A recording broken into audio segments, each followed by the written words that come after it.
National Highway Traffic Safety Administration, the Ad Council, and the voice of Nassau Community College, 90.3 WHPC.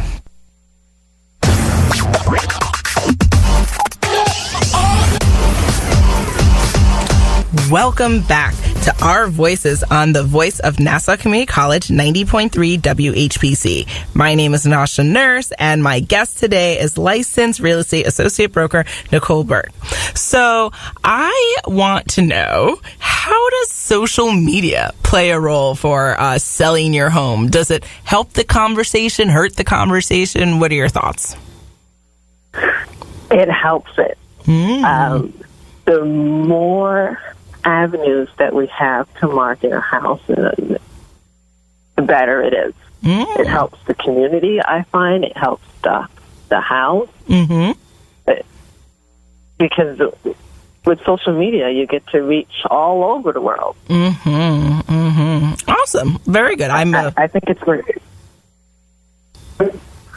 Okay. Awesome. So now also I had a question about trends. Do you feel like there's certain times in the year one should put their house on the market and one should not, or it doesn't matter, or is it more relevant to like locations, like being in the Northeast versus being in the South versus, You know what? That's a very good question.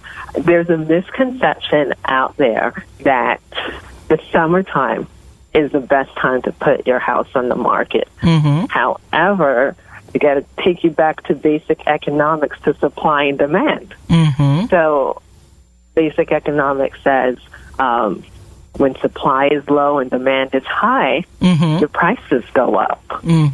So the best time, if you want to get more money for your house, to put your house on the market is around the winter time. So because there's less inventory and less competition. See, when you put your house on the market in the summertime, you have more competition. Therefore, the buyers have more choices to select, and they can negotiate a better price for the buyer, which in turn makes it a lower price for the homeowner. Absolutely, for the seller. Because you have more competition, more houses on the market. That is interesting, because it always does seem like the case where, at least here in Long Island, I've noticed, like in the summer or spring to summertime, it seems like the prices start going up, and you also start to see more houses on the market, right? So it's kind of like, it seems like slim pickings if you were looking for a bargain, because there's a lot, but it probably, I guess you're saying, yeah, you would, from the seller's perspective, it would be better, in the winter, even though it seems like, are people going to come out like in the snow and everything? Like, yes, and that is great. But yes, that's great, because you find more motivated buyers at that time. Because think about it, it's darker around 4 or 5 o'clock in the evening time, and people are coming home from work. Then they let me go outside. Then they I apologize for the background noise. Then they're more motivated to come out, and they're more apt to give you the price that you want, because they need to move, as opposed to, think about it, as opposed to the summertime. It's lovely. Everybody's going to come out. You're going to have your neighbors. You're going to have people who aren't even thinking of purchasing houses to just even come and look just because it's nice out. True. Very true. So you'll get the true buyers in the winter time. Absolutely. And with that, actually, that's a good point that you bring up. Is there like a little checklist that you kind of can go through with your clients for the seller who's really looking to just have a conversation with the motivated buyer, not just the like, oh, it's Sunday, I felt like looking at houses kind of people? Oh, yes, because the summertime, like I just mentioned, I'm not saying they're not serious, but it's nice out, so you'll go out. So there is a checklist that I don't necessarily share with the homeowner, but it's my job to qualify the buyers and to make sure to kind of gauge them and their seriousness of purchasing the house and committing to the offer that they present. Absolutely. And how do you help navigate the homeowner who's selling through the negotiation process of getting that price that you want, right? Because kind of like what you're saying, the buyer comes and they, maybe they lowball you, right? How do you counter? How does the homeowner really deal with, or is that up to you, who kind of the broker, the person working with them, that you guys have to handle the negotiations? Yes, it's up to us, the brokers, to handle the negotiations. Okay. So once we deal with each other, or if it's directly dealing with the buyer, it's once again not finessing the buyer, but kind of understanding their background information and see where they're coming from in order to negotiate a better deal for the homeowner. Okay. So, for example, they could be a husband and wife with 2 children and expecting to grow their family, but it may not be something, it's not going to be something the homeowner knows, and they could be living with family members. So with that, I can gauge and understand where this buyer is coming from to negotiate a better deal for the seller. Absolutely. Okay, that makes a lot of sense. And what would you say are like key things to remember when dealing with like a bidding war, which is not all houses go into that, but at least on television, it's always very fun to see how they address that topic. I tend to remind my seller that greed is a good thing to have, because at the end of the day, we still have to answer to the appraiser, who is the bank.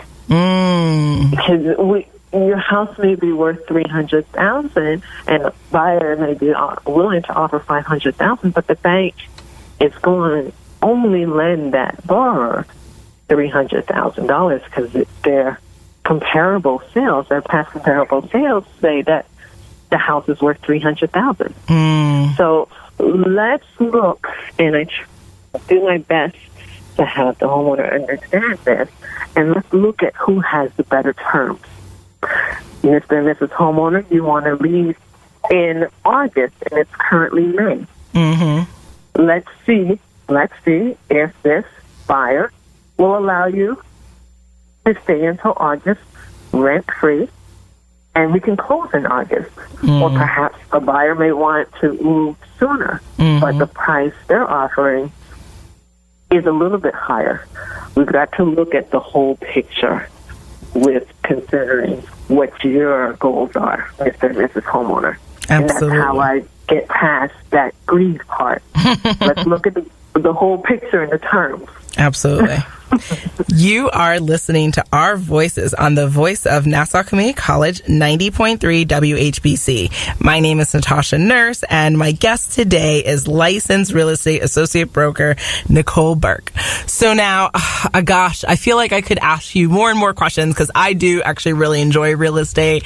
I am that chick who just likes to see houses on Sunday, but I don't go out all the time because I had my fill last year. I think me and my husband saw probably around 80-something houses. Like, we really went through Long Island. It was not It was not a game. We actually might need to write a book on that, actually. But it was very interesting to see, how people live and to see different structures and what our needs are. And we got a lot of insight. But I do want to make sure that people also get to know you a little bit more with what I call rapid fire questions, where we answer questions really quickly. But before we get into those, just how can people get in touch with you if they want to learn more about the services you offer and understand more about the insight that you have about this industry?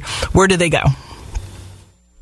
They can go to my website, which is my name, Nicole Burke Homes with an S.com, and that's NICOLE BURKE.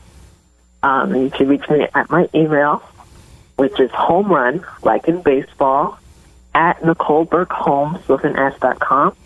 Or you can give me a call at 516-224-7889. Perfect. Okay. So with that, what is the number one thing on your bucket list? want to go to Greece for 2 weeks. I want to rent a villa, and I want to go there and treat my mom and my daughter to a trip to Greece. I don't know. Something about Greece just calls my soul. Absolutely. I was just watching My Big Fat Greek Wedding, so yes. I love that movie. But yeah, so loving and fun. Yes, there is. There's something very magical about Greece, it seems. And so I want to be in that suitcase that you packed to go to Greece. I think that would be awesome. What would you say is your favorite place in the world? My favorite place in the world is, I come from the island of Barbados. Big up, yeah. On a beach. On a beach in Barbados. Yeah. And especially my aunt's house, since my aunt cooks for me and treats me like a little kid. She spoils me, so I truly enjoy being at my aunt's place in Barbados. Oh, wow. I love it. Okay. If you weren't a licensed real estate associate broker, you would be fill in the blank. A fourth grade teacher or a high school teacher. Oh, wow. Kitties. Okay. Okay. You like them that much, huh? Yes. I do. I don't know. It's something about they're innocent and just willing to learn. Yes. I love that part. Kids are magical in that sense. They are really cool. Who motivates you? Who gives you the rawr, I can do anything?